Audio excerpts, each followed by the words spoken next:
Hello, everyone, and welcome back to Shared Reading Day 5 for Unit 9.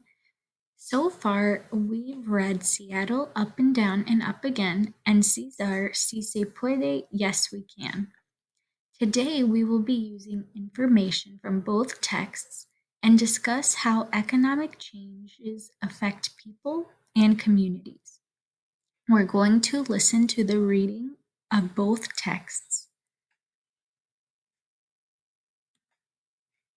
Seattle. Short Read 1. Remember to annotate as you read. Seattle. Up and Down and Up Again by Alexandra Hanson Harding.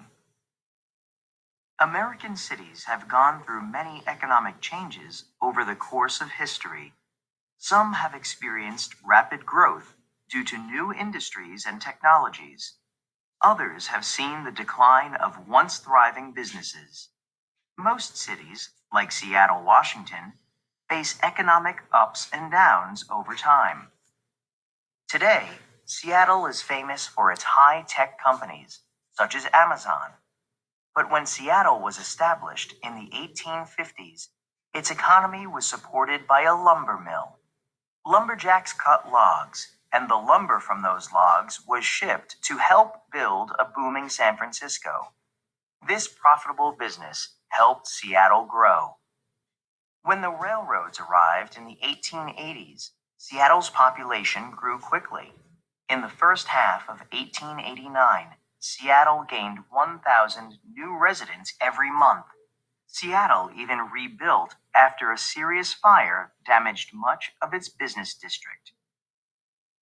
During the 1850s, lumber was shipped from Seattle's port to San Francisco to help build the city. In the years that followed, Seattle became a boom or bust town. In the 1890s, a nationwide depression crippled Seattle's economy. Then, in 1897, the Klondike Gold Rush began. Seattle became the main supplier for the thousands of miners who came to Alaska. Seattle was a boom town once again.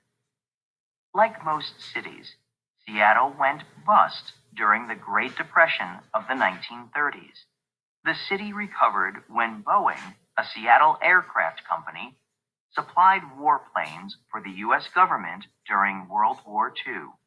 By the 1970s, however, another economic downturn forced Boeing to lay off more than 40,000 workers. More recently, Boeing has been part of Seattle's growth, along with Microsoft and other high-tech companies that came to Seattle in the 1970s. They were joined by the coffee chain Starbucks in the 1980s. Since that time, many other new businesses have moved to the city. Today, Seattle is up and booming again. This view of modern-day Seattle shows the Space Needle and Mount Rainier. Seattle Timeline. 1851. Seattle is founded. 1889. Seattle has a great fire but rebuilds. 1897. Klondike Gold Rush makes Seattle rich. 1940s. Seattle-based Boeing aircraft supplies warplanes for World War II. 1971. Boeing lays off 40,000 workers. 1979. Microsoft moves to Seattle area. 1987. Starbucks opens about 17 stores. 2014. Seattle is booming again.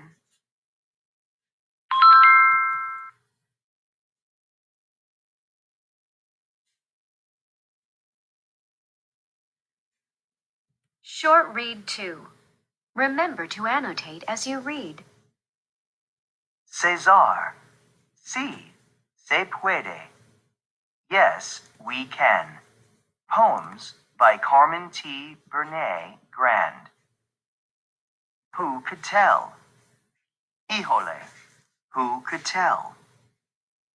Who could tell that Cesario Estrada Chavez, the shy American, wearing a checkered shirt, walking with a cane to ease his back from the burden of the fields, could organize so many people to march for la causa, the cause? Who could tell that he with a soft pan dulce voice, hair the color of mesquite, and downcast Aztec eyes, would have the courage to speak up for the campesinos to get better pay, better housing, better health? Híjole, who could tell? Green gold.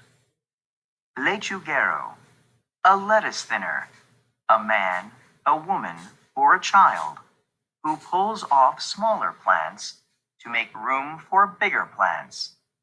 The patron's green gold.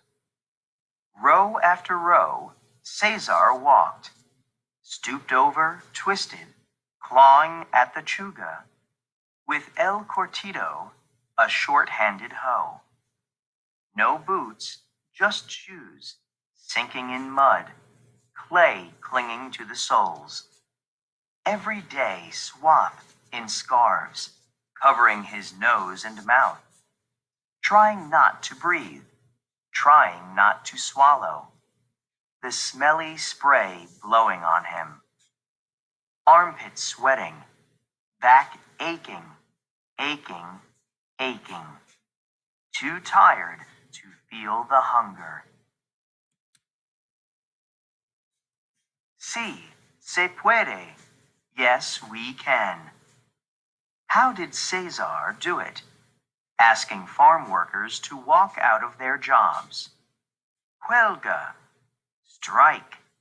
Viva la causa. Long live the cause for freedom, dignity, and respect. How did Cesar do it? Leading a 300-mile peregrinación of campesinos from Delano to Sacramento, limping on blistered feet, the Aztec eagle on their Union flag flying. How did Cesar do it? Not eating at times, a fast for love, to draw attention to nonviolence, a fast for life, to draw the attention of the world to campesinos with breathing difficulties, campesinos with skin rashes, campesinos dying of cancer because of pesticides that the government insisted did no harm. Chavez addressing a crowd during a rally in San Rafael, California, 1970. How did Cesar do it? Asking people to boycott grapes and lettuce until the pesticides were banned, until the campesinos could get better ways to live. Ways to live. Much good came out of it. Farm workers are struggling out of their poverty and powerlessness. Sí, se puede.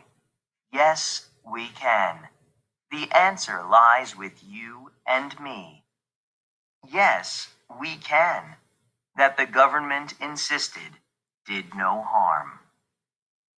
Cesar Chavez, 1927 to 1993, was born near Yuma, Arizona, and became a migrant worker at age 11 when his family lost their farm during the Great Depression.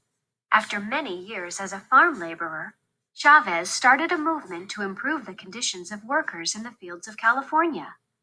He founded the United Farm Workers Union and became a champion of civil and human rights. Chavez was described by Senator Robert F. Kennedy as one of the heroic figures of our time. All right, now class, it's your job to go to the last slide in this presentation, and it's time to look back to both texts that we just read to fill out the text integration chart. Some of it has already been filled out for you.